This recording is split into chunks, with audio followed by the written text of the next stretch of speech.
এখন দেখবেন কিভাবে ট্রান্সফর্ম অপশন ব্যবহার করে আমরা একটা অ্যাবস্ট্রাক্ট লোগো তৈরি করতে পারি। তো এক্ষেত্রে আমরা প্রথমে মনে করুন একটা রেক্ট্যাঙ্গেল নিলাম। তো অবশ্যই লাইন কালারটাকে আমি যে কোনো একটা কালার দিয়ে নেব, কারণ অবজেক্ট আসবে, কালার না দিলে অবজেক্টটা দেখতে পাবেন না। এটাকে ঘুরিয়ে নিলাম, শিফট চাপ দিয়ে ঘোরাবেন, তাতে নির্দিষ্ট ডিগ্রিতে ঘুরবে। এরপরে ডাইরেক্ট সিলেকশনের মাধ্যমে দুই কর্নার সিলেক্ট করব। সিলেক্ট করার পরে এটাকে একটা পাতার মতো করে দিলাম। এরপরে যেটা করব সেটা হলো সিজার টুলের মাধ্যমে এখান থেকে কেটে দিলাম আর এইখান থেকে কেটে দিলাম। এরপরে এই অংশটাকে ডিলিট করে দিলাম, এটাও ডিলিট করে দিলাম, বাড়তি যেটা আসলো। এখন পেন টুলের মাধ্যমে এইখানে ক্লিক করলাম, এখানে ক্লিক করলাম আর এখানে ক্লিক করলাম। কর্নারগুলোকে আমি রাউন্ড করে দিই, রাউন্ড ক্যাপ আর রাউন্ড জয়েন্ট, এটা ক্লিক করলাম। তো এই একটা অংশ তৈরি হয়েছে আমার। আমি চাচ্ছি এই অংশগুলোকে ব্যবহার করে একটা ডিজাইন তৈরি করতে, অ্যাবস্ট্রাক্ট লোগো তৈরি করতে, বা যা কিছুই হোক না কেন। তো এক্ষেত্রে আমরা যেটা করব সেটা হলো ট্রান্সফর্ম ব্যবহার করব। চলে যাব ইফেক্ট, তারপরে ডিস্ট্রয় ট্রান্সফর্ম, এখান থেকে ট্রান্সফর্মে আসার পরে প্রিভিউতে ক্লিক করবেন প্রথমে। এরপরে আমি এটা 8টা পাতা সমন্বয়ে একটা ডিজাইন তৈরি করতে চাচ্ছি। তাহলে নাম্বার অফ কপি হবে 7 দিতে পারেন, 8ও দিতে পারেন, সমস্যা নাই। যেহেতু আমার 8টা পাতা হবে আমি 7টা দেব, কারণ একটা অলরেডি আছে, আমি 7টা দিলাম। এখন এইখানে অ্যাঙ্গেল, অর্থাৎ কত ডিগ্রিতে আপনার অবজেক্টগুলো আসবে। তো আমরা জানি টোটাল ডিগ্রি হলো 360 ডিগ্রি।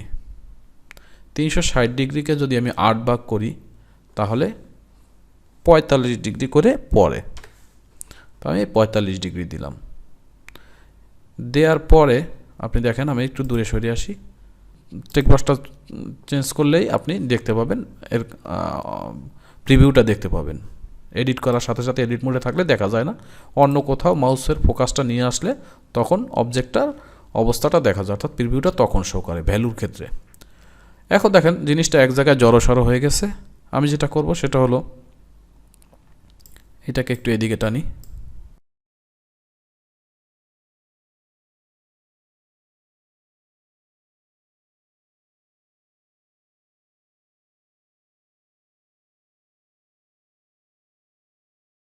এই অ্যাকুরেট করার জন্য একটু সময় নিতে হবে।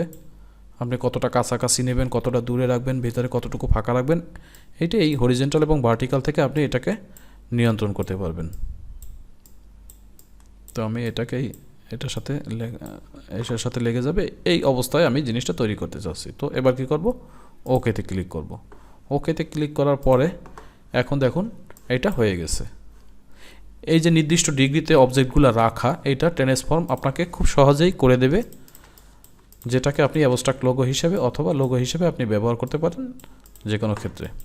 এইটাকে আমি যদি এখন এটা এডিট মোডে আছে, এডিট মোডে থাকাকালীনও আপনি যদি কোনো একটা অংশকে পরিবর্তন করেন, সবগুলাই সেই পরিবর্তনটা অ্যাপ্লাই হবে।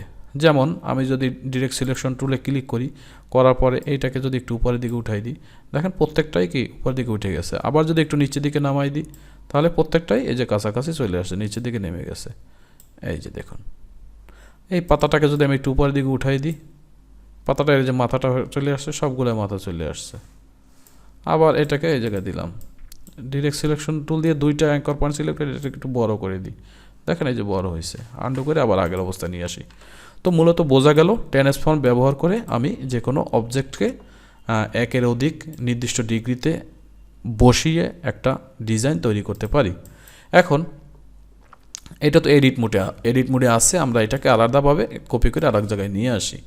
এইটাকে যদি আমি চাই যে স্বাভাবিক অবস্থা, অর্থাৎ আলাদা আলাদা করতে চাই, অথবা আনগ্রুপ করে প্রত্যেকটার কালার চেঞ্জ করতে চাই বা এডিট করতে চাই, এখন এই অবস্থায় দেখেন এইগুলো সিলেক্ট করলে সিলেক্ট হয় না, শুধুমাত্র একটাই অবজেক্ট সিলেক্ট হয়, কারণ এইটা এখন ট্রান্সফর্ম মোডে আছে। এই মোডটাকে পরিবর্তন করার জন্য আমরা যেটা করি সেটা হলো অবজেক্ট এক্সপ্যান্ড অ্যাপিয়ারেন্সে ক্লিক করলে এইবার দেখেন এইটার সিলেকশন এখন সবগুলো অবজেক্ট একবারে সিলেক্ট হয়েছে।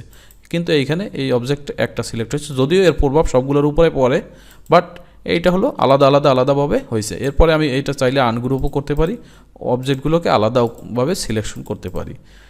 আমি এবার এইটাকে আউটলাইন করে যে কোনো ডিজাইন হিসেবে ব্যবহার করতে পারি, অথবা এতে কালার অ্যাপ্লাই করতে পারি। অর্থাৎ দেখেন আমি লাইন কালার যদি চেঞ্জ করে দিই, তাহলে এই ডিজাইনটা আপনার লাইন কালার আপনি চাইলে আপনার ইচ্ছা মতো পরিবর্তন করতে পারবেন।